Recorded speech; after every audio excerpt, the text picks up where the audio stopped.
right, so let's take a look at the birth chart of Miss Kamala Harris, since she is definitely topical at the moment. As usual, I will do my best to stay unbiased. Of course, I have my own opinions about all of these different figures and people, celebrities, whatever you want to call them. I, of course, have my own bias, just like anyone does, I suppose, anyone who's aware of these people. But that's not what this is about. This is about the astrology, looking at these placements. This is the chart for Tuesday, October 20th, 1964, in Oakland, California at 9:28 p.m. So I'm definitely noticing a few interesting things. She's got Libra Sun with Aries Moon and Gemini Rising. So she was born during a full moon. Let's start there. The full moon was exact. It was very close to exact. It was almost close to the exact minute, or in other words, close to the exact fraction of a degree when she was born. So because she was born at night, the moon would have been very full. It would have been very visible at the time of her birth. But with Sun in Libra and Moon in Aries, this is kind of it's a potentially awkward combination, but it's potentially very powerful as well. I think with all Sun-Moon oppositions, or in other words, with all full moons, there's intensity there. The strengths are potentially more intense, but the challenges or weaknesses are potentially more intense as well, because whoever is born during a full moon has to balance two opposing sides. Like the yin and the yang are kind of facing off. Especially with this particular combination, because Sun is in Libra, which is actually it is a yang energy, but at the same time, it's kind of feminine. It's very receptive. It's focused on, diplomacy and foresight and things like that. But then you're combining that with Moon in Aries, which is completely different. It's totally opposite. It's much more irrational, much more focused on the present, much more impulsive. Usually with Moon in Aries, Moon in Aries people can be very charismatic, but they can sometimes be a little bit on the side of being aggressive, or I was gonna say arrogant.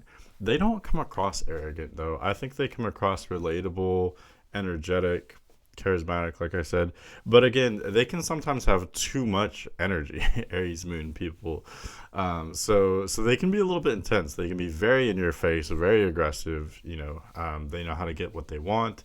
They're very aware of their desires. So there's that energy going on here. But again, that's mixing with the Libra Sun, which is completely different. What I've noticed with people who have Sun in Libra with Moon in Aries is that I really think, because Moon in Aries, well, really any placement in Aries, but here we're talking about the Moon. Moon in Aries is such a potent energy. Moon typically has to do with who we are deep down on the inside, and that's true here. But because Moon is in Aries, like that inner, like interior personality is so forthright and so outgoing and so energetic here, that I really do think it permeates to the surface, if that makes sense. Especially because the Libra Sun is much more malleable, so it kind of blends and is almost kind of dominated by the Moon in Aries, I would say. However, you could look at it a different way. You could look at the Libra Sun almost acts like a filter, filtering out the Aries Moon. So in other words, like, she may have some kind of layer of I don't know, coldness, detachedness, rationality, foresight. There's a layer of that, but then beneath that there's this really intense, like, passionate energy. So it's a complicated combination. Do you see what I'm saying? And what I was saying earlier, what I've noticed because I've actually met several people who were born with Sun in Libra and Moon in Aries, and they're kind of hard to figure out. Before I knew their astrological makeup, it was hard for me to guess what their sign was, because in some ways they almost seemed hesitant. I wouldn't say shy necessarily, maybe shy, but at the same time you could tell that there was this more aggressive side too, that they wanted to put themselves out there, but then at the same time there's something like awkward there's something holding them back. So it's a really, I don't know, it's a really dynamic combination. Let's just say it's like part of them is going full speed ahead, but then part of them wants to hold back at the same time. It's Sun in Libra, Moon in Aries. Honestly, if I'm being totally honest with you, I think this combination is much more harmonious when it's flipped around, when you have Sun in Aries, Moon in Libra, because Sun is much more comfortable in Aries. Moon is more comfortable in Libra. So here they're switched. Like they're both kind of out of place. Moon is, a bit awkward in Aries because Moon is our emotions. So typically, or ideally, that would be in a kind of softer, sweeter, more grounded sign, like maybe a water or an earth sign. But here Moon is in Aries, which is very fiery, very brash, constantly moving, constantly agitated. And then again, sun is in fall here. Sun is in its fall position. I actually noticed that. I thought, let me look around, because I was thinking that she had a lot of detriment placements, but I don't know if that's actually correct. Mercury does fairly decently in Scorpio. Venus is in fall in Virgo. We'll talk about that for sure. But she does have some at-home placements as well. Like Saturn is at home in Aquarius. The nodes are actually at home in Gemini and Sagittarius. I don't know if you knew that nodes have signs of domicile, but they do. So I guess that's not really a pattern. Okay, I do have a lot more I wanted to talk about though before I get sidetracked. So she does have Sun in Libra, Moon in Aries, but she has no other Libra placements, which is unusual. Usually you at least have Mercury in the same sign as your sun sign, and you may have Venus or other placements there as well. But she has no other placements in Libra at all. So really, not to be too contradictory, but I don't think she would come across a lot like Libra. Then again, she does have Gemini rising. Honestly, I think this is going to be a difficult chart for me to read, but I will do my best. I think if anything, she, like at first glance, she may come across like an air sign. Gemini rising. Even the South Node is in Sagittarius, though. I will say with North Node conjunct the Ascendant, that is a very powerful placement. Usually when you have North Node conjunct the Ascendant or conjunct another major placement like that, it means you kind of almost get a free pass at what would typically be a huge learning experience for you astrologically. Because usually the North Node is what you need to learn, kind of the area that you're growing into. But the Ascendant is what you start out life kind of already knowing. I've really been thinking about the Ascendant lately, and I think wherever your Ascendant is, that's kind of your worldview. It's how you approach things, and it's so instinctual that it's not conscious. It's like air. Like you just don't even notice it. It's all whatever your Ascendant sign is. So combining North Node with the Ascendant here for her means that it's contradictory. It's like North Node in Gemini would typically suggest that she's learning to be more detached and easygoing and hear other people's opinions. But again, Ascendant in Gemini shows that she's already kind of a master of that to some extent. So it is contradictory, and it shows that she starts out life kind of, I don't know how to say that. When you have North Node conjunct Ascendant, it means you start out life kind of like developed in some sort of way that other people are not. So I guess I'm debating, is she an air dom or a fire dom? Because there's Sun and Ascendant in air signs, but then Moon and Mars in fire signs. But then you've also got Mercury and Midheaven in water signs. So when it comes down to it, I guess she is somewhat elementally balanced. But I think that she can't decide, like, do you want to be like an air sign or do you want to be a fire sign? Do you want to be cool and detached and go with the flow? Or do you want to be aggressive and a leader and, take initiative? I think that it may be difficult for her. She wants to do both. When she's at her best, she can have that perfect, middle ground of being, just the right level of energetic, being energetic enough to be charismatic, but also cool and detached at the same time. That would be like her best case scenario. But the worst case scenario could be dramatic as well. You'd have the worst of both. You could come across too aggressive and cold and detached all at the same time. Does that make sense? That's where, it can be extreme when you're combining really opposing energies like that. You can have really excellent, power, but it comes with balance. It's a matter of balancing these very different energies. And again, this is why it's difficult for me to read this chart, because this chart is trying to go in completely opposite directions. Like, I think it's hard for her to just kind of balance everything. How can you be Aries and Libra at the same time? How can you be, Mars and Leo? Let's talk about Mars and Leo. I thought this was really interesting because you know who else has Mars and Leo? Donald Trump has this placement as well. And honestly, it doesn't surprise me. I mean, both these people are, we know about them for a reason. Like they're fighters, you know. We may agree or disagree on what each of them are fighting for and if it's valid or not. But they got to where they are by having some kind of work ethic, some kind of ambition, some kind of charisma, right? I mean, something. And with Mars and Leo, it's a placement that I personally admire because my cat also has Mars and Leo, by the way. Donald Trump, Kamala Harris, and my cat. But when you have Mars and Leo, you don't give up, okay? Because Mars is not technically exalted or in domicile there, but it's fixed fire. Mars thrives in the fire signs, and putting it in the fixed fire sign means that you don't give up. Like, you know, people who have Mars and Leo, even if the odds look so slim of them winning a fight or you know getting what they want, they don't care. Like they will fight if they have to fight every minute of every day for whatever they believe in, and that's a huge key point. Like, what do they believe in? That's going to depend on the person or the animal or whatever.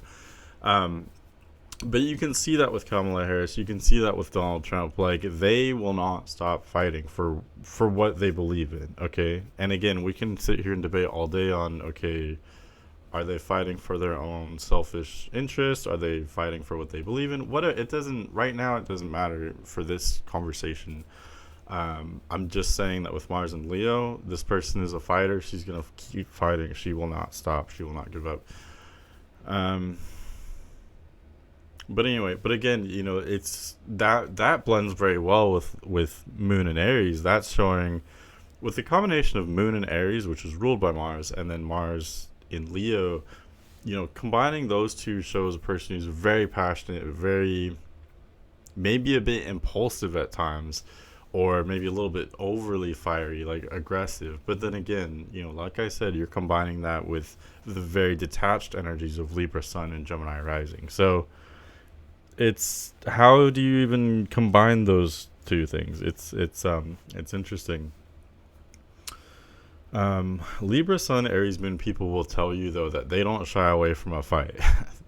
They're not afraid to fight for sure. Because honestly, yes, Libra is usually sort of allergic to confrontations, but at the same time, Libra can be deceptive and strategic. In some ways, Libra is kind of built for war or a fight in a kind of backward way. Does that make sense? Libra is a cardinal sign. It is a leadership sign. It's just very aware of the free will of others, the thoughts of others, the feelings of others. But that can coexist with a fighting mentality. It's just kind of interesting how all of that works out. Plus, you've got Mercury and Scorpio, which in a weird way is, I almost feel like Mercury and Scorpio is trying to balance it all together. But at the same time, it's adding this water element, which is a totally different thing. Scorpio is an interesting sign in her chart, particularly because in some ways Scorpio is like Aries because it's very having Mercury in Scorpio would suggest that she's very ambitious. Like her thoughts, she's got a restless mind. She's constantly thinking about the glass half empty. So she's very focused on, okay, what do we need to fix? We need to do this. We need to do that. It's a very ambitious placement. Mercury in Scorpio is powerful as well because it is simultaneously very analytical but also instinctual and intuitive too. So if I'm being completely honest, you know, Mercury in Scorpio is a placement that I admire as well. It's very interesting to analyze astrologically. But the reason why I think that in a weird way it almost kind of ties everything together for her chart is because it is like Moon and Aries, or even like Mars and Leo. It has that kind of fiery, you know, I always say Scorpio is a very fiery sign, even though it's a water sign. So that shows that, you know, she's not just fiery when it comes to her emotions, her core personality, her ambitions, but also just the way she thinks, the way she communicates, would be, you know, ambitious, fiery, passionate, maybe defensive, because this is Scorpio we're talking about. Also with Mercury in Scorpio, she would be, that restless mind would be really focused on mysteries, puzzles, secrets, problems, issues that are complicated. Like, she wants to figure everything out. She wants to figure out, everyone else around her and what are they thinking, what's their next move going to be. But also just figuring out, I can't say specifically because just by looking at people's charts, I can't see what subjects interest them. But with Mercury and Scorpio, I can guarantee there's some kind of problem. Maybe it's, like politics would be a complicated field to study. But, there's something complex that she's interested in figuring out and solving and maybe winning. It wouldn't surprise me if she'd be very competitive because combining Leo Mars with Aries Moon and Scorpio Mercury, and even if I'm being honest, Libra Sun, I think these are very competitive energies. But it's just interesting though, because then again, you've got Gemini rising, which isn't competitive at all. So it's like the way she approaches situations doesn't match up with how she actually is. Does that make sense? Like, Gemini rising approaches situations in a very kind of easygoing way. Like, at least we're talking about like how, like, the initiation of it, the very beginning. Gemini rising is very adaptable and very malleable, so they usually start out by kind of just observing and then going with the flow of whatever's already happening. So that's a completely different way to approach things than that way of approaching things is completely different than what the rest of her chart is telling me, which is she very much knows what she wants. She generally knows how to get it. Again, very ambitious, very competitive, very passionate, but also very detached. Does that make sense? So it's a weird combination. And with Mercury and Scorpio, I think because Mercury is in a water sign, she may communicate in a way that comes across more emotional than she actually is.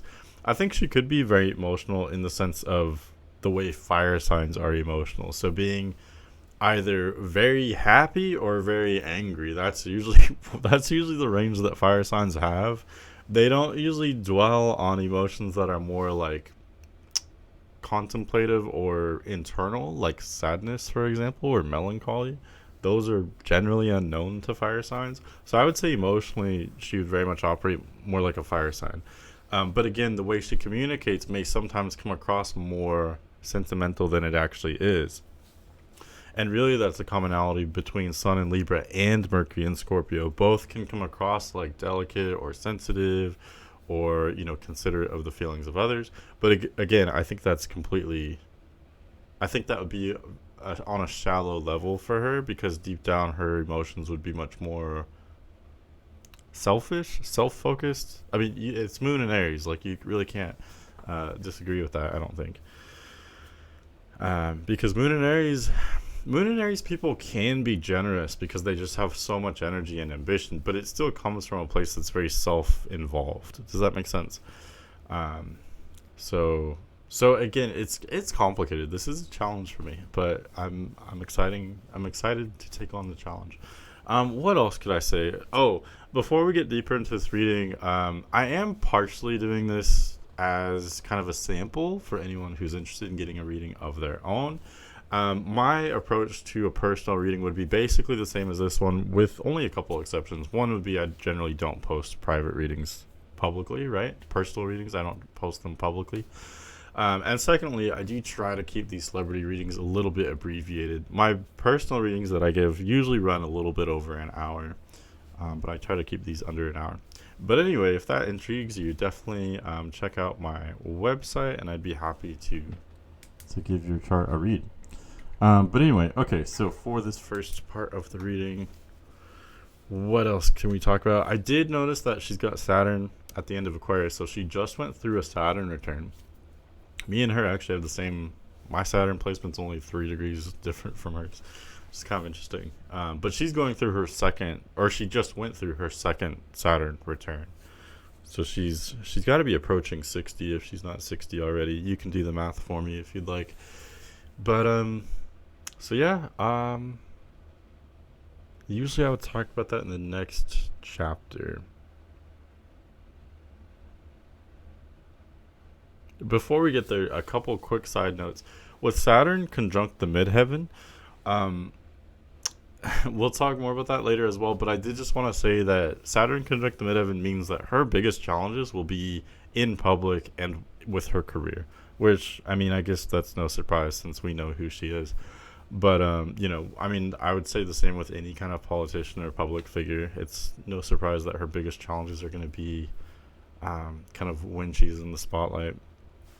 But Saturn conjunct the midheaven can also be very powerful because it means that that person is extra challenged with their career, but because of that, they can be extra competent or experienced. They've gone through the trials and tribulations, and they come across like a leader. Saturn is an authority figure. Midheaven is the career and reputation. So you could literally put it together. Saturn conjunct the midheaven. That means that she comes across like a leader with her career and reputation. Again, no surprise, but I mean, we can see reality in the chart, right? What else I did want to mention Venus as well. With Venus debilitated, love is going to be very difficult for her. Venus is also in the 4th house, so her Venus is struggling. It's conjunct Pluto. It's in the 4th house. Pretty much any planet in the 4th house it has a rough time there generally. I would say maybe the moon could do well there, if anything, but generally any other planet struggles in the 4th house. The reason why is because it's the bottom of the chart. You can see that with her chart. 10th house is the top, so it's the strongest. It's on top, right? It's the most public part of the chart. 4th house is opposite that. So whatever planet is in the 4th house, it was off shining on the opposite side of the globe when that person was born. So for her, Venus, it's unfortunate because Venus is such a pleasant planet. It makes things easy and nice, and it's all about luxury and love and romance. So for her, these things have been generally absent. Like she may have a hard time experiencing these things in her life. For her, any kind of romance has to be worked for very hard. She has to work very hard for those types of things, and they may still be fleeting in nature. I know that's kind of a curse, but that's what I see. I'll talk more about that in the romance part of the reading. Let's move ahead. So in this second chapter, I like to talk about a person's karma. So we get really deep here, really heavy. We'll talk about her past life themes, and we'll also talk about how they relate to her challenges and weaknesses in this life, and then where is she going in this life? Like, what's the potential? What is her soul here to learn? And somewhere in the mix there, we'll also talk about her upbringing as well. Okay, so, and that's really a lot. It's a lot in this part of the reading. Okay, but first let's look at the South Node. So South Node is tightly conjunct the descendant at 24 degrees Sagittarius. That is actually pretty interesting because it's conjunct the galactic center. The galactic center is around 27 degrees Sagittarius. So she's got her descendant and her South Node there. So that would suggest to me, this is going to sound weird, but with South Node conjunct the galactic center and the descendant, that suggests to me that in a past life, she was possibly like from somewhere else, like from a different star system. She was a different species maybe, or maybe she was a human and she was from here, but she was just very aware of like extraterrestrials or spirits, interdimensionals. I know that sounds really weird, but she may have also been a person who's like very spiritually aware. South Node being a Sagittarius also suggests someone who was very well traveled or well experienced, someone who knew about like all different matters of life and philosophy and ideas and spirituality. South Node and Sagittarius is difficult to read because there's such a range to the possibilities there. Basically, Sagittarius has to do with the expansion of the mind and the heart and soul. So with South Node and Sagittarius, that just means that in a past life, she was someone who dealt with the expansion of the heart, mind, and soul. So you can do that in a number of ways. I mean, maybe she was someone who traveled a lot. Maybe she was someone who was involved with religion or spirituality in some kind of way. Maybe she was, Sagittarius could even look like a business person. So she may have been like a merchant, who was trading and, who spoke to all different kinds of people. It could be a whole range of things. So it's hard for me to give you a concrete picture with South Node and Sagittarius. What else? With South Node conjunct the descendant, though, This means that she was in servitude, like she was constantly focused on someone else. So she is some kind of servant, slave, or maybe some kind of wife that was like constantly dedicated to her husband. The genders could be different as well. She may have been a man, but usually at least the first few past lives that you remember are typically the same gender. But I do believe we have past lives in different genders though as well. Um, but um, but yeah, I mean, as far as I can tell, I know I just gave you kind of a lot, but but um, but for past life themes, she may have been, someone who traveled a lot, someone who knew a great deal about many different things, and someone who's in servitude. So putting all that together, it's really hard to say. Like, this is gonna sound. Well, I don't want to get too conspiratorial, but that makes me think, and especially because she's a politician, it just makes me think of someone who was like the messenger to the gods, so to speak, like a messenger between, like our world and the interdimensionals. I don't know if you believe in any of that stuff, but that would fit her south node perfectly. That would fit Sagittarius, the galactic center, and the descendant. Someone who is in complete servitude to, someone, a culture that was very far away, or from a different kind of world. Um, that's just one way of putting all these pieces together. I'm trying to think of a different way that would make sense for all these themes, though. That's really the best one I can come up with.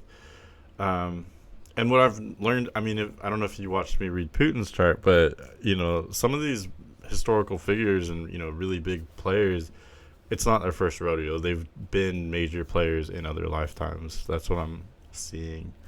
So that's kind of what I see with her. I don't see someone. It doesn't shout out someone that was like crazy famous necessarily. But I mean, I guess it's possible. With South Node and Sagittarius, she may have been very active or well known for sure. But yeah, that's the best I can see. I'm sorry I can't see more specifics. South Node is kind of close to Lilith. It's a bit of a stretch. 14 degrees. That is a bit of a stretch. But that would suggest some kind of darkness or some kind of taboo affecting her past life. Which honestly, that little story that I just said, that would fit all the themes. That would fit that even more. Something dark and wild and untamable about the way she lived her past lives.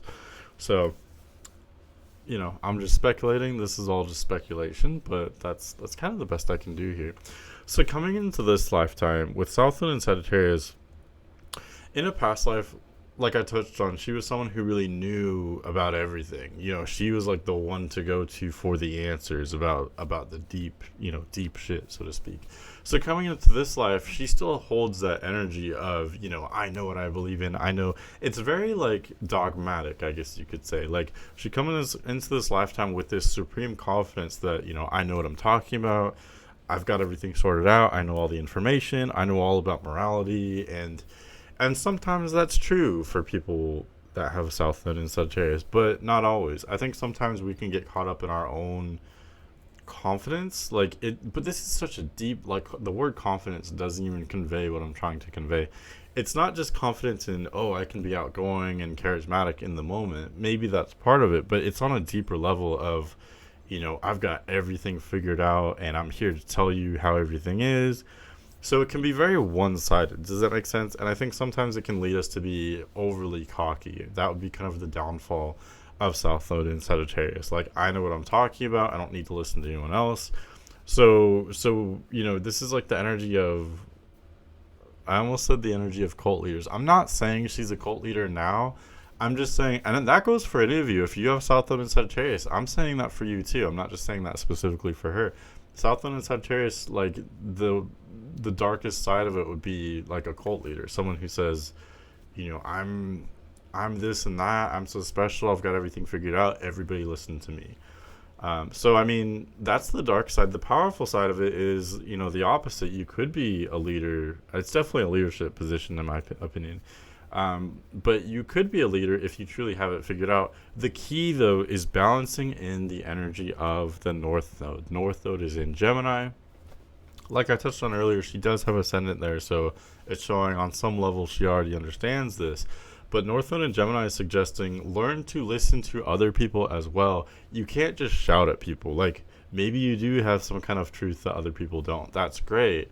But if you just scream at people, they're not going to be able to digest your message. They're not going to be open to it. They won't be receptive. You have to observe and listen to other people to see where they're at in order to meet them halfway when you're communicating, right? So that would be balancing Gemini and Sagittarius. Like, yeah, you have a message, that's great, but maybe you can learn from other people as well. Like, it can go back and forth. It doesn't have to be such a one-way street, okay? So that would be my little, like, I'm never trying to lecture anyone with this part of the reading. But by looking at the nodes, you can see kind of what we're born with and what we're not born with, kind of where we're moving to in this life. And with North Node and Gemini, it suggests, like, chill out a little bit, be receptive, and maybe learn, from others rather than just being so outgoing and, like, passionate about your truth and your idea. Does that make sense? I hope that makes sense. Let's look to Saturn. Right, Saturn's in Aquarius. So that is actually very interesting as well, because most people who are born with Saturn in Aquarius start out life with social issues. They don't like people.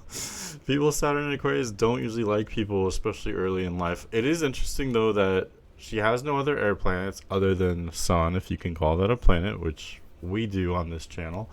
And but Sun is trining Saturn, so that is kind of interesting. And it's interesting how Saturn is in domicile in Aquarius and Sun is in fall in Libra. So let's see here. So this would be a strong energy for her. Like, no, she doesn't have a lot of air planets, but the ones she does are forming this very strong aspect to each other. So anyway, starting out in life, she would not like people on some level. She either just wouldn't be comfortable around them, or there can be social anxiety or shyness sometimes. I don't think she would struggle with shyness because of her moon in Aries, South Node in Sagittarius, Mars and Leo. Those are very confident placements. But maybe she just, I don't know, she just didn't like people. Saturn in Aquarius usually shows that starting out life, you don't know where you fit in with people. You don't know, like, what is my role? Where do I fit in? How do I approach people? What's my role in life? Like, when you have Saturn in Aquarius, it usually takes you a little longer to figure those things out than it does maybe for other people. But as always with Saturn, Saturn challenges you early in life, but that area, there is huge potential later in life because you go through those trials and tribulations. So not just for her, but for anyone who has Saturn in Aquarius, you start out being really troubled socially, but over time, at least ideally, not all of us rise to the challenges that are present in our birth charts, but at least ideally, we learn where we fall in line with other people. We learn social graces, social mannerisms.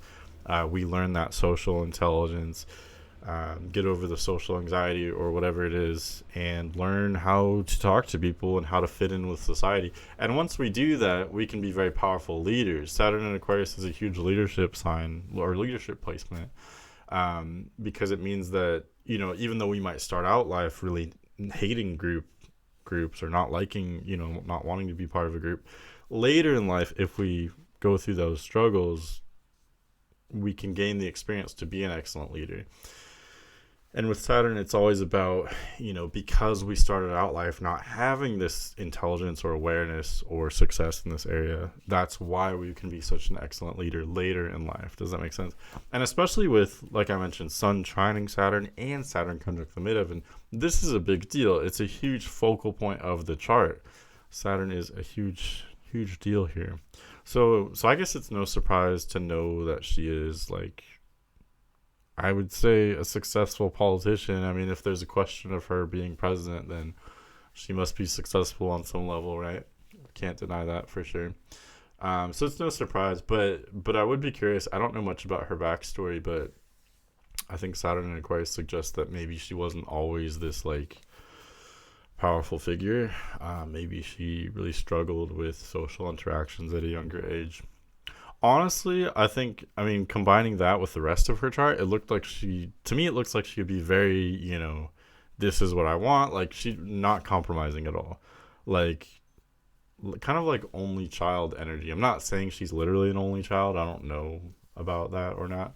I'm just saying that's just what it reminds me of, because it would be, like, I get what I want, or I do things this way, and there's just no compromise. Like, it would be very difficult for her to collaborate with other people, which is interesting because she is Libra Sun. That's not something I'd usually say about a Libra Sun person.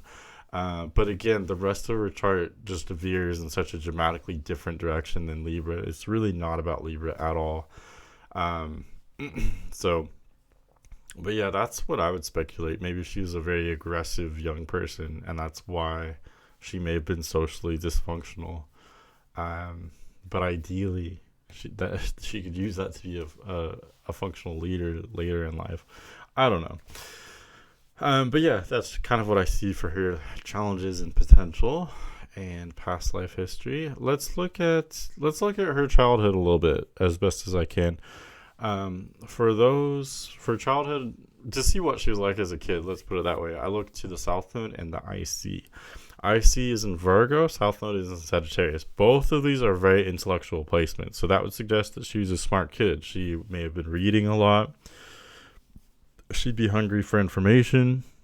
So it's really interesting. So now we're painting the picture of a child that was very aggressive, but also like very intellectual. So someone who's, I don't know, like very focused on debating and like being right all the time. That's just what I see.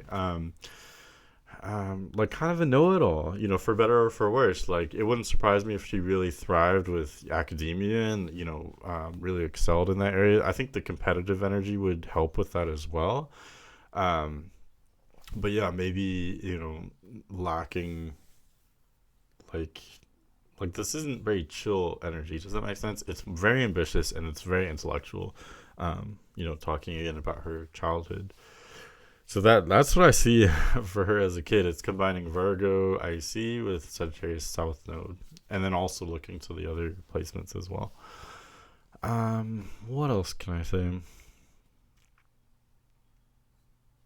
With Uranus, Pluto, and Venus all conjunct in the fourth house of Virgo, it looks like there would be some kind of really intense trauma affecting her home life. And like there may have been some really major event. Like, I hate to talk about this kind of stuff, but I'm not wishing it into existence on any level.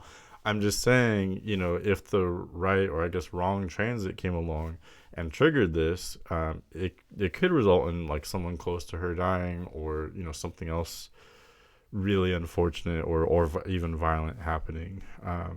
But it would be affecting her home life, maybe her like immediate family, something like that. So it wouldn't surprise me if there's some kind of really traumatic experience like that there, because Uranus, Pluto, and Venus, that's a really heavy mix, I feel like. I was gonna say something else, but I forgot. Sun and Moon being opposite signs suggests that her parents may have been very different from one another. They may have had different parenting styles. They maybe expected different things of her.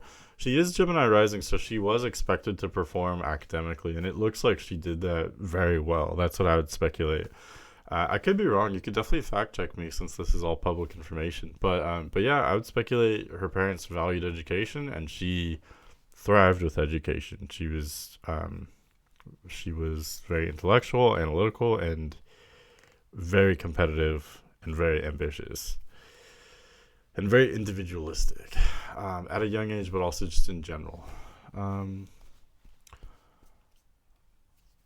It's weird because Saturn is retrograde, which would typically suggest an absent father. However, Saturn's also in domicile and conjunct the midheaven, which suggests a very present father. If I had to choose one, I would lean toward a very present father. But at the same time, like, life isn't always that simple. It wouldn't surprise me if her father was absent for like an extended period, or maybe he just worked a lot. Like, it can be a combination sometimes. Maybe he was gone for a certain time, but then when he was around, he was very involved with her. That's what I would speculate based on her chart. Also, looking at her sun and moon positions, it wouldn't surprise me if maybe her mother was very like if her mother took on the traditional father role, if that makes sense. Like the genders were almost swapped, like the gender roles were switched. The father may have been very like kind of mild and easygoing, diplomatic, more cool, calm, and collected. And if the mother was like very fierce and ambitious and very, I don't know, authoritative. But at the same time, it looks like her father was very authoritative as well. So they both were. It's just that if I had to speculate, and I could be wrong, but if I had to speculate, it's like they were both very authoritative, but her father may have been more cold and detached, and her mother would have been more like emotional and more volatile, more like hands on with her parenting. I don't know. Um, Honestly, that part that I just said is the part of the reading that I'm usually the least confident about. I still get good reviews though, even on that. Um, but I'm speculating. I can always be wrong. But I'm not usually wrong though. I will say. Okay, let's talk about her career a little bit. So, midheaven in Pisces is an interesting one. Lady Gaga has midheaven in Pisces. She's the main celebrity that I know off the top of my head that has that placement. But with midheaven in Pisces, you can kind of be anything. It's difficult to have consistency with your career and reputation when you have midheaven in Pisces, because with midheaven in Pisces, you want to be all things to everyone. You want to be a chameleon, and I think we've seen that with her political career. I know I'm not here to give commentary like that, but I can't help but to say that. I feel like that fits from what little I know about her. But again, you do have Saturn, which is in domicile, making an out of sign conjunction with the midheaven. So that does show that she does come across very authoritative. She comes across experienced, knowledgeable. She comes across like she knows what she's talking about. Comes across like a leader basically, but at the same time, midheaven is in Pisces, which is very different. Inconsistent. It's constantly changing. Another thing too with midheaven and Pisces, yeah, and this can help or hinder this person, is that other people will look at her and project on her. So other people may look at her in her career and reputation. They may see what they want to see, or they may see something else. Like other people may project their fears or their desires on her. Whatever people want to see, it's almost like she's like a mirror. She's not actually. It's like she is projecting a very strong energy with her career and reputation, but at the same time, she's kind of not. It's almost like she has this fiery, like very straightforward personality, but then her midheaven's in Pisces, though. It's constantly changing. Like she doesn't know how she wants to come across. You can see that, like look at Lady Gaga for example. Like she's known for all these different costumes on stage. Like that's a great. Well, it's literal for her, but I would say it's kind of metaphorical for Kamala Harris. It's like she wants to be, like sometimes she wants to be sweet and nice and easygoing. Other times she wants to be a badass, and she wants to be this, she wants to be that. It's complicated, And again, it's one of those things that can be very powerful when it's balanced or when it kind of lines up the right way. But it's lacking consistency though. Midheaven in Pisces usually suggests someone who comes across innocent or naive, young, trustable, non-threatening.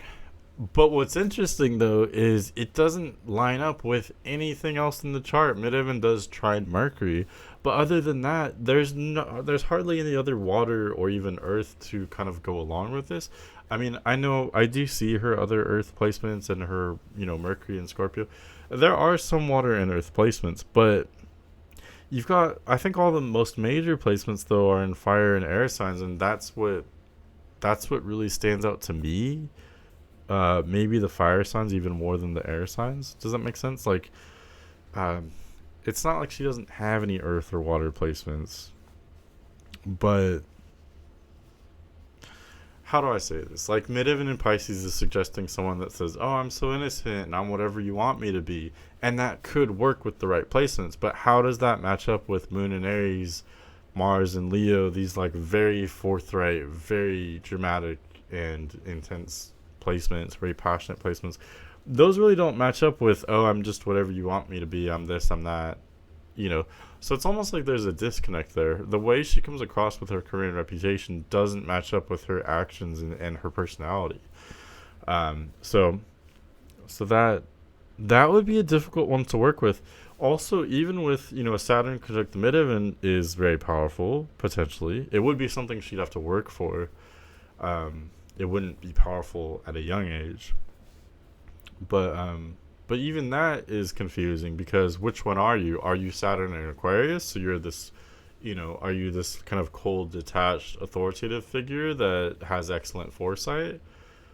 Or are you this kind of warm, silly person that, is everybody's friend?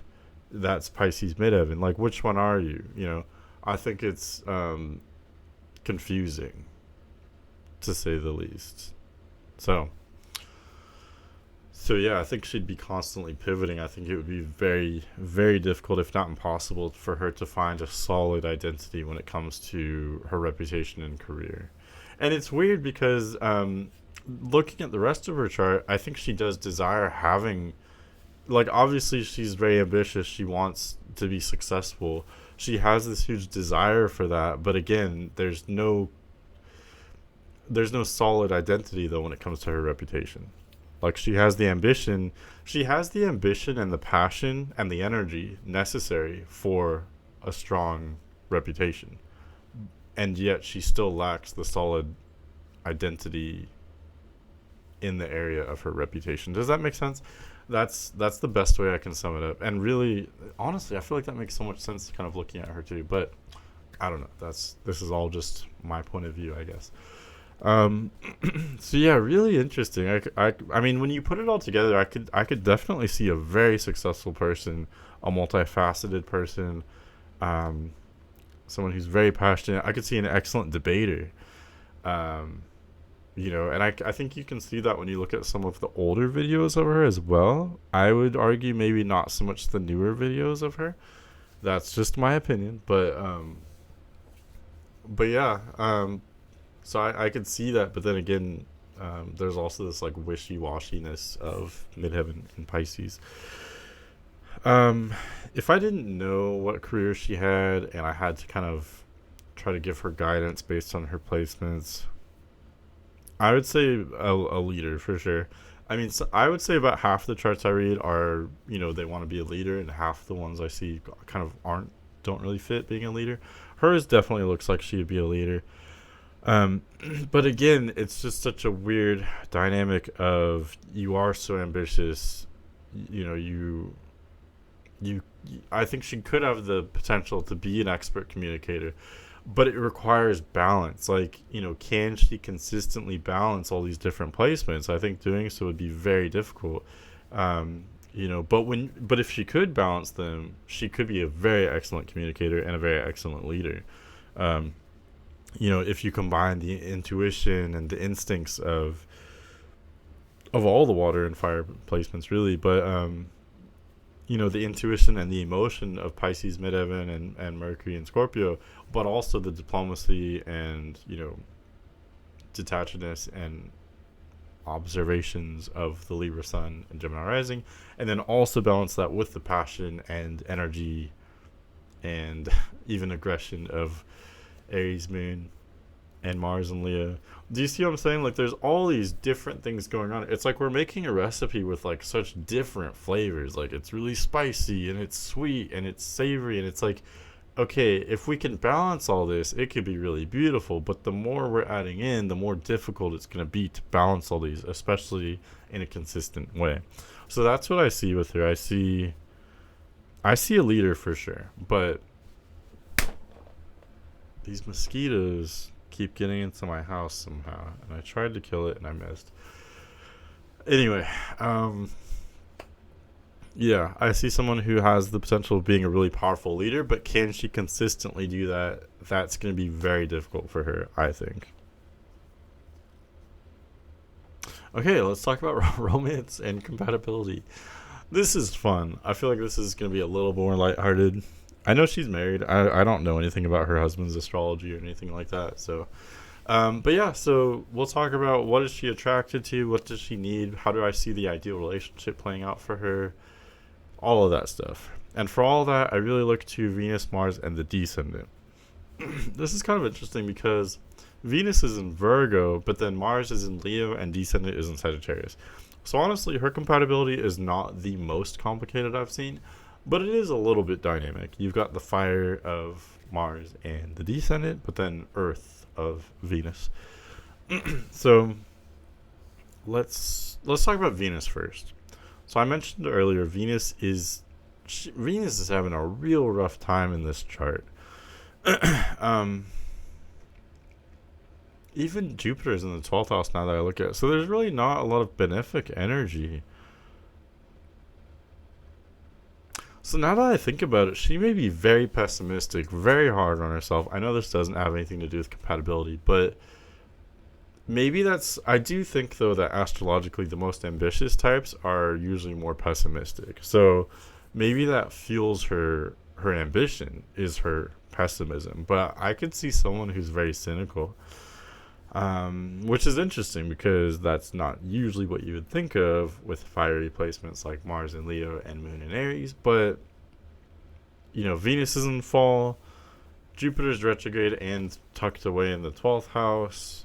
Sun is in 5th house, which isn't bad, but then Sun is in fall in Libra. So really all the benefics are struggling here. So that would make for a generally difficult life, or at least a life focused on agitation, fighting. Again, ambition would be a silver lining of that, but I do think that would be difficult. Like, life wouldn't be fun for her, I don't think, because there's no, that energy of, oh, let's just have fun and enjoy ourselves and take, let's have pleasant experiences and that energy is just lacking here. So that's just something I noticed. But anyway, okay, so with Venus in Virgo, right, Venus is really struggling. Venus is in fall in Virgo. She's in the 4th house, and she's conjunct Pluto, and to a lesser extent Uranus as well. So again, like I said earlier, I think love and romance and affection would be something she would really have to fight for, and then even then it would be fleeting. Because people who have Venus in Virgo, they are humble when it comes to love and romance, which I think is endearing. But at the same time, it's like they believe that love isn't something they just deserve, especially romantic love. It's not something that's just deserved. They believe it's something they have to work for, they have to earn. And I think by having that belief, it kind of makes it true, right? That's much more difficult than having Venus in a sign like Libra or Taurus or Leo or Pisces, which all those signs just say, oh, I enjoy pleasure, I deserve it just because I want it. They don't really question it as much. But Virgo questions everything. So with Venus in Virgo, she's questioning love, she's questioning a romance, she wants a relationship that makes sense logically. And I think that's why Venus in Virgo is so misunderstood, and it could be a buzzkill to other more romantic types, because even in love, she's going to be very detached and maybe a bit cold and very rational. Does this relationship make sense for us? Is it in the best interest of both of us? Like, that's not bad. It's not bad to be logical. Like, it makes sense. You can't argue with it if it makes sense. But having that rationality in an area where other people are more, emotional, or other people have a more fantastical experience with romance. But with Venus in Virgo, she would not. Another thing too with Venus in detriment, that suggests that, I guess I kind of already said this, but romance may be something that would take longer for her to find, or it may take longer to develop too. Like, her relationships may develop really slowly. And honestly, that's no surprise when you look at the rest of her chart. I really see someone who's very independent. And again, like, it's like my way is the highway. That's my way or the highway is what I meant. So combining that with Venus and Virgo, I think it's going to take a very special person to be happy with her. What else could I say? Venus and Virgo is humble though. So with her personality in general, she'd be very fiery and very dramatic. But when it comes to love and romance, that would be a little bit understated. Um, she would express romance maybe through like good deeds, doing something thoughtful or doing something in the long-term best interest of the person that she is having those feelings for. And again, that makes sense, but those types of expressions are often overlooked by, I don't know, more dramatic types, I guess you could say. So Venus in Virgo would suggest being attracted to someone that is like Virgo, someone who is understated, someone who's very logical, rational, down to earth, practical. Someone like Virgo. Um, the other earth signs can fit this as well. Let's check those out. The other earth signs are different than Virgo in the sense that, Taurus and Capricorn are much more instinctual. They are still practical like Virgo, but they're not nearly as analytical and detached like Virgo. Um, Virgo is distinct because it's symbolized as a human, so it's very rational. Capricorn and Taurus, yes, they're practical, but I would argue that their practicality comes from a place of instinct and intuition rather than detached analytical logic. Um, although it may appear that way. But anyway, Taurus and Capricorn. Capricorn, I like for her. Taurus, I don't really as much. Um, Taurus is much more easygoing. It can be a bit complacent. That is just such a foreign energy for the rest of her chart. She's always in motion. She's extremely ambitious. She's always working. Again, her energy is very agitated. That's just how it is. I think that would completely rub Taurus the wrong way. Taurus is much more chill. It wants to just chill out. There's nothing chill about this chart. So, Taurus, I would completely scratch that out. Capricorn, though, I kind of like for her. Capricorn's a cardinal sign. She speaks the language of cardinal signs. She's got, Aries moon and Libra sun. She has no other cardinal placements, excuse me. But sun and moon are enough. I mean, those are the two most major placements, I would argue. So, so yeah, Capricorn will be different. I do think she would butt heads with Capricorn. I always say this about signs that square each other. Capricorn makes a T-square with her sun and moon. So yeah, there's a lot of agitation there. Like her and Capricorn are going to butt heads, but they're strong-willed in the same ways. They're leaders, they're leaders in different ways, but they have that commonality of being a leader, if that makes sense. Capricorn's also very ambitious, very independent. So in many ways, she actually has a lot in common with Capricorn. The difference is that Capricorn is going to be much more grounded than she is. But that's something that I think because of her Venus in Virgo, that's something she would be attracted to.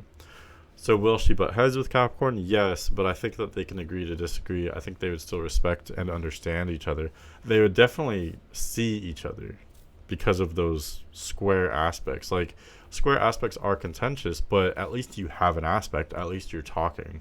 Does that make sense? At least you're having a direct connection. Versus Taurus, which doesn't form a major aspect with her sun or moon. It's just totally alien. It's totally foreign. Capricorn relates to both those signs head on. So Capricorn could be very interesting for her. Virgo, yes, she does have Venus in Virgo. So usually I would say to look for your Venus sign. That is usually a sign that you can... not only are you going to be attracted to the people with placements in that sign, but you're also they're going to understand you. They'll be receptive to the way you express yourself romantically. Okay. Usually I say to go with the sign of your Venus. That could be true for her. I think it would take a certain combination though, because yes, she has Venus in Virgo, but that really doesn't fit with the rest of her chart. I mean, Virgo does sextile her Mercury pretty beautifully, so maybe she can communicate on some level well with Virgo. But other than that, every other placement is at odds with Virgo. Moon in Aries is quincunx. It doesn't form a major aspect. And then Sun in Libra, Mars in Leo, those don't form major aspects with Virgo either. They're right next to Virgo. They're side by side, so they look right past Virgo. So it's her Venus almost couldn't be in a more difficult place. So Virgo would be plus Pluto and Uranus are in Virgo as well. So So Virgo, like on some level, she's attracted to what Virgo represents. She's attracted to that practical, analytical nature, energy, whatever you want to call it. She's attracted to that modesty. Like on some level, she wants that, but at the same time, Virgo also represents this really volatile energy for her because of her Pluto and Uranus. And then again, it doesn't match up with the rest of her chart. So Virgo would be a really wild ride for her. It would be weird, for both of them.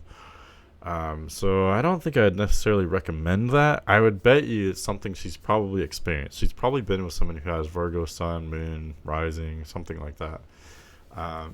But would they both be happy? I mean, it would be a very weird, volatile, bittersweet relationship. Let me put it that way. So I like Capricorn a little better for her. I really think Capricorn fits with the rest of her chart, but also satisfies Venus and Virgo. And I think Capricorn's the only sign that does so. I've got some strong opinions here. Okay, but next, that's just Venus, though. I did look at the rest of her placements to some extent as well, but let's look at Mars and the descendant, because those are also major players when it comes to romance, attraction, and compatibility. And I'm grouping these together because Mars and Leo, descendant and Sagittarius, they're both in fire signs. They're suggesting many of the same things. She even has Lilith and Sagittarius as well. And Lilith does show, among other things, it does have to do with sexuality.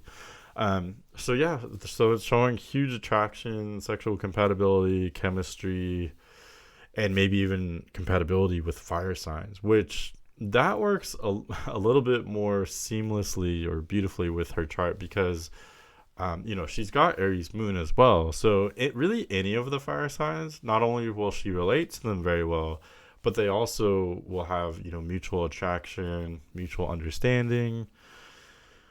I think the fire signs work much better. And obviously it's not this simple. I would need to look at like her husband's chart, for example. I would need to look at the whole chart and how it relates to her chart. But going, just by looking at her chart, I'm kind of just imagining the signs as like individual personalities and seeing how they fit with her chart. So viewing it from that lens, I think fire signs generally work much better for her than earth signs. Other than I do really like how Capricorn works with her chart. But yeah, Leo may be my least favorite. Leo is fixed fire. She has so much cardinal energy and even the mutable energy of Venus, mutable energy of her descendant as well. I think she may not really relate to the fixed signs. Fixed signs are fixed. They're stable. They're consistent. There's nothing stable or consistent about her. She's constantly changing. She's constantly working toward new things, new projects, doing this, doing that. She does have, Mercury in Scorpio, which is a fixed placement, and Mars in Leo. But I think there would be that huge difference there with her and Leo. Leo is a fire sign. It is ambitious, proud, fiery. So I think that, again, she would relate to them and she would have that mutual attraction. I'm just saying, of the fire signs, Leo's probably my least favorite. I also always mention that your Mars placement, your Mars sign is kind of a double-edged sword. Like, it does point to sexual chemistry and attraction, but it can also point to irritability or competitiveness with that sign. So I think her and Leo would face off. I think they're kind of speaking a different language. Leo has so much of what she's looking for, but there's some kind of like disconnect there. I think it would be awkward. I think it would feel like they're getting along a lot better than they are. You could argue that, her moon and sun both form nice aspects with Leo. I mean, they both form nice aspects with all the fire signs. Leo sextiles her sun and Leo trines her moon. I mean, that is really beautiful.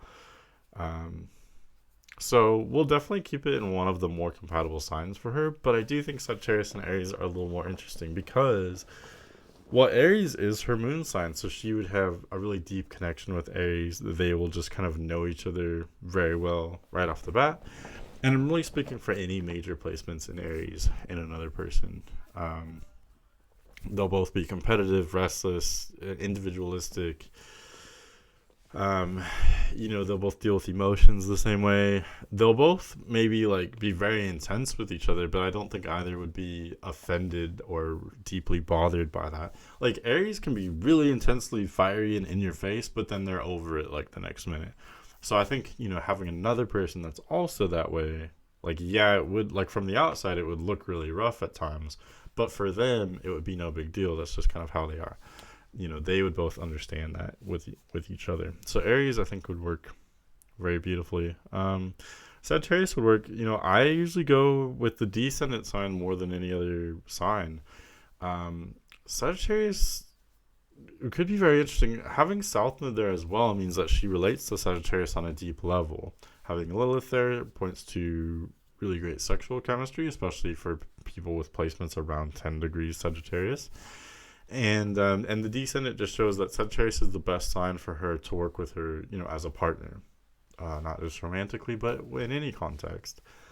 It is interesting, Sagittarius is mutable fire, so I think on some level she may relate to Sagittarius very deeply, not just because of her South Node or her descendant, but also because Sagittarius, at least on an abstract level, she is like Sagittarius. She is fiery, ambitious, bold, outgoing, ballsy, cocky, passionate.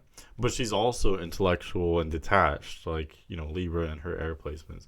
And Sagittarius is those things as well. It's very fiery, bold, outgoing, but also detached and intellectual too. So in a weird way, she has a lot in common with Sagittarius.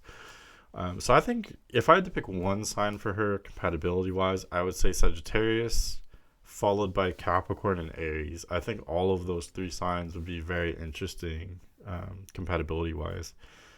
And then for the fourth runner up, I would say Leo. Leo would be part of that bunch as well. But other than those, let's look at the air and water signs. So water signs is a joke. I almost laughed, but then I kind of just didn't. I laughed on the inside. Oh, I would not want to see her with a water sign. No, no, no, no. I'm debating which water sign would be the worst for her. Cancer and Pisces would be rough because they are so sensitive. They just represent a much more like innocent, or at least I'm not saying they're always innocent, but they just, they want to be soft and lovey-dovey with a relationship. That's not how she's going to be at all. Like, she's much more fiery, brash. The one commonality between Venus and Virgo, Mars and Leo, and Descendant and Sagittarius, these are all very straightforward energies, okay? Like, if she's in a romantic relationship, she's going to be very honest with that person, very direct. She may not always be, well, no, let me rephrase that.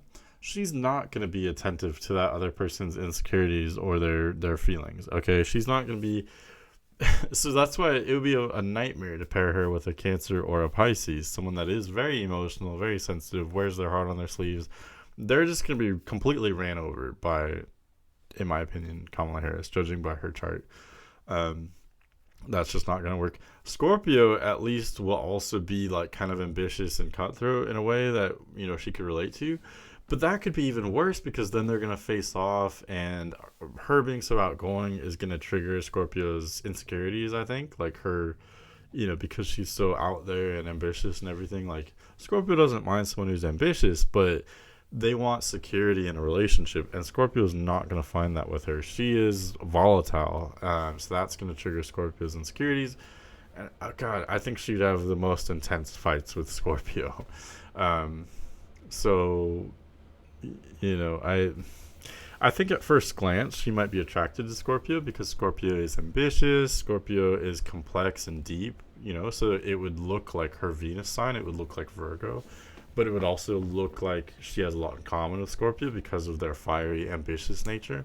But once she would get a little more familiar with Scorpio, they would hopefully realize that they have completely different lifestyles, different needs, definitely different needs with relationships.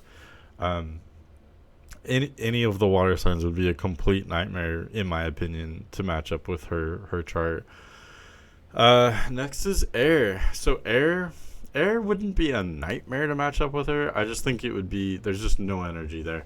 I don't generally match up air signs with other air signs. And she has Gemini rising and Libra sun. So Libras don't generally look for other Libras. They don't look for other air placements. They look for more outgoing energies, and especially because she has Mars in Leo and descendant in Sagittarius, that really indicates she wants someone else who is at least as outgoing and passionate as she is, if not more so. She's not looking for someone easygoing and intellectual and detached like an air sign. Okay, she may relate to them. Like, she could have really, excellent conversations with air signs and maybe be friends. I could see that for her. But there's nothing, in my opinion, there's nothing going on in the passionate, department. It's just, I don't think that would be romantic at all. She's looking for someone very decisive, very confident, very fiery, outgoing, ambitious, but also down to earth and practical.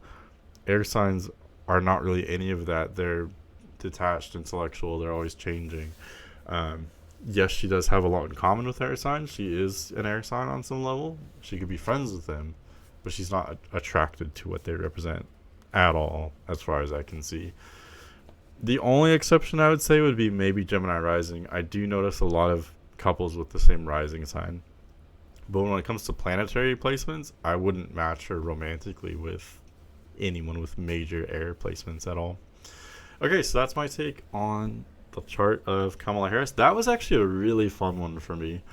That was a challenge, but I think I did a good job. I hope you found that interesting. But thanks for hanging out with me for this full hour and 11 minutes. I don't know how you stayed with me for that whole time. But anyway, thanks so much for watching. Definitely get a reading from me if you are feeling compelled to do so. And have a great day.